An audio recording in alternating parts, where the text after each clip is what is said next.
Good evening to all of you. आज हम लोग फाइनेंशियल अकाउंट का क्वेश्चन क्या क्या आने की संभावनाएं हैं इसके ऊपर चर्चा करते हैं। जैसा कि आपको ज्ञात होगा कि दुर्ग यूनिवर्सिटी, रायपुर यूनिवर्सिटी दोनों की समय सारणी जारी हो चुका है और बच्चों के मन में यह प्रश्न है कि कौन कौन से प्रश्न किस किस प्रकार से पूछे जा सकते हैं। तो उसका हमने एक कलेक्शन बनाया है और कलेक्शन बना करके इस वीडियो के माध्यम से आप लोगों तक पहुंचाने का प्रयास कर रहे हैं। ये प्रश्न संभावित है। अब कोई ये ना मान ले कि सर ये क्वेश्चन नहीं आया। हमारा पूरा प्रयास ये रहता है कि इसमें से मैक्सिमम से मैक्सिमम क्वेश्चन आपको एग्जाम में मिल जाए। ठीक है, तो चलिए शुरुआत करते हैं कि यूनिट 1, यूनिट 2, यूनिट कैसा कैसा क्वेश्चन पूछा जाएगा। क्योंकि ये प्रैक्टिकल क्वेश्चन, प्रैक्टिकल सब्जेक्ट होता है, इसमें एक न्यूमेरिकल एक थ्योरी का आने का जो चांसेस रहता है। तो थ्योरी सब्जेक्ट में कौन कौन से मतलब थ्योरी कौन सा क्वेश्चन पूछे जा सकते हैं उसके ऊपर चर्चा करते हैं। तो आइए देखते हैं पहला यूनिट से कौन सा प्रश्न पूछा जाएगा।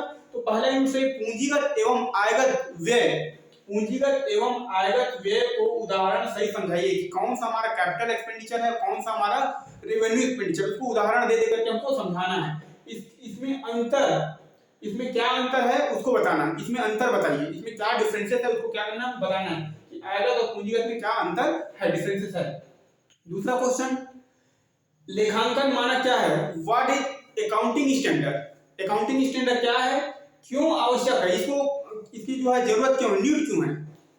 महत्वपूर्ण 10 भारतीय मानकों को बताइए, 10 अकाउंटिंग स्टैंडर्ड जो इंडियन अकाउंटिंग स्टैंडर्ड है उसको बताना। देखिए अकाउंटिंग स्टैंडर्ड दो टाइप का है, एक नेशनल है यानी भारतीय और एक इंटरनेशनल है। ठीक, तो हमको क्या बताना है, भारतीय को बताना है। 10 भारतीय जो अकाउंटेंट है उसको बताना है, AS1 AS2 ऐसा करके, तो 10 भारतीय मानक को बताना है।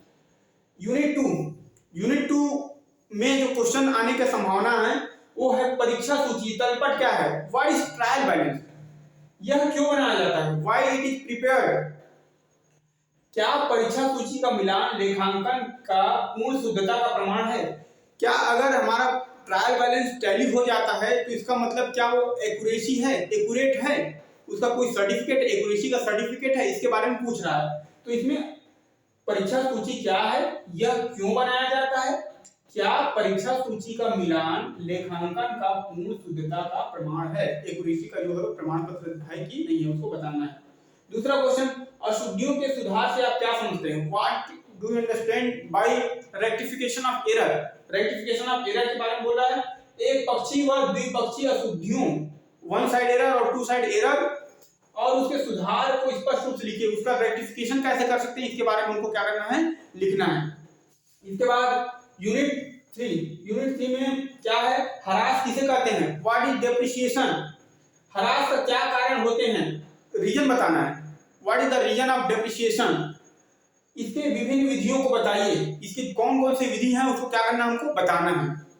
अगला क्वेश्चन, प्राप्ति व भुगतान खाता, रिसिप्ट एंड पेमेंट अकाउंट, आय व्यय खाता, इनकम एंड एक्सपेंडिचर अकाउंट क्या है, यानी what is receipt and payment account and income and expenditure account. दूसरा, इसमें कौन, इसे कौन तैयार करता है, हु प्रिपेयर्ड इट, इसको कौन तैयार करता है। इसमें प्रमुख अंतर यानी प्राप्ति और भुगतान खाता, income and expenditure account, revenue receipt and payment account और इनकम एंड एक्सपेंडिचर अकाउंट, दोनों में क्या करना अपने को डिफरेंस बताना है कि क्या इसमें डिफरेंसेस है। तो ये आपका यूनिट 3 से क्वेश्चन बन जाएगा। यूनिट 4, यूनिट 4 में किराया क्रय पद्धति और हायर परचेज सिस्टम और इंस्टॉलमेंट परचेज सिस्टम दो चीज रहता है। तो इसमें क्वेश्चन कैसे बनेंगे, तो किराया क्रय पद्धति से क्या आशय है, what do understand bye higher purchase system, इसके लाभ व हानि को बताइए, इसके एडवांटेज और डिसएडवांटेज क्या है उसको बताना है। साथ साथ अगर लाभ और हानि को ना पूछे तो उसके लिए वो पूछ सकता है किराया क्रेता और विक्रेता की पुस्तकों में की जाने वाली आवश्यक पंजी प्रविष्टि करना है। जनरल एंट्री, हायर वेंडर और हायर परचेजर क्या क्या जनरल एंट्री होगा उसके बारे में ये पूछ रहा है। तो ये एक क्वेश्चन हो गया। दूसरा, किस्त भुगतान पद्धति से आप क्या आशा है, what do understand by instalment purchase system, यह किराया क्रय पद्धति से किस प्रकार भिन्न है, how it differ from hire purchase system. और अगला, क्रेता और विक्रेता की पुस्तकों में की जाने वाली आवश्यक प्रविष्टि, तो सेलर और परचेजर दोनों के यहाँ क्या क्या एंट्री हो सकती है, जनरल एंट्री, उसके बारे में बताना है। तो ये आपका यूनिट 4 हो गया। यूनिट 5 में साझेदारी फर्म का विघटन से क्या आशा है? What is dissolution of partnership firm?